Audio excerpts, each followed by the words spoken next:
Mapapagod, pero hindi susuko.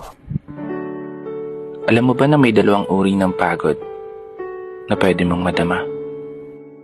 Una, yung pagod na itutulog mo lang at pagising mo, okay ka na.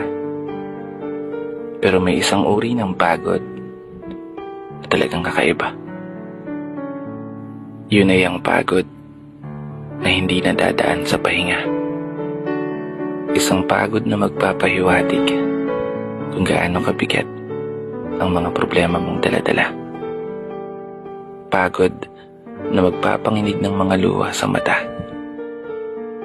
Pagod na magdidikta sa'yo para sabihing ayaw mo na. Mapapatanong ka na lang talaga, saan nga ba ang direksyon ng aking mga paa? Mga paang tila pagod na sa kakahakbang. Mga paang ngimay na sa kada tapak sa baitang ng hagdan. Isang hagdan na magdadala sa akin patungo sa isang palapag na pinapangarap ko. Mapapagod pero hindi susuko. Magpapahinga pero hindi hihinto. Para sa pamilya at para sa pangarap, palaging pipiliin na magpatuloy.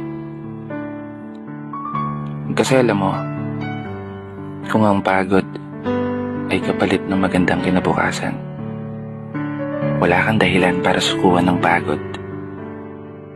Wala kang dahilan para hindi ka bumangon.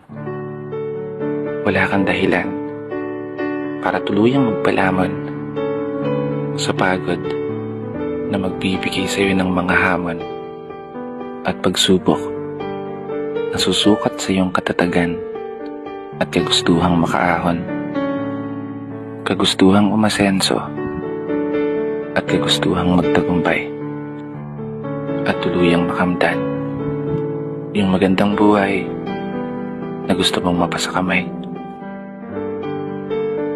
Kaya naman, tatagan mo ang mga paa mo at tibayan ng loob sa iyong paglalakbay at umasa kang kalakip ng bawat pagod ay may masaganang buhay na naghihintay. Sige, umusad ka. Dito na nagtatapos. Kaya isang pagpupugay para sa lahat ng mga tao na patuloy sumasabay sa hamon ng buhay. Ako nga po pala si Brother Matt at ito ang aking munting tula. Sana nagustuhan mo.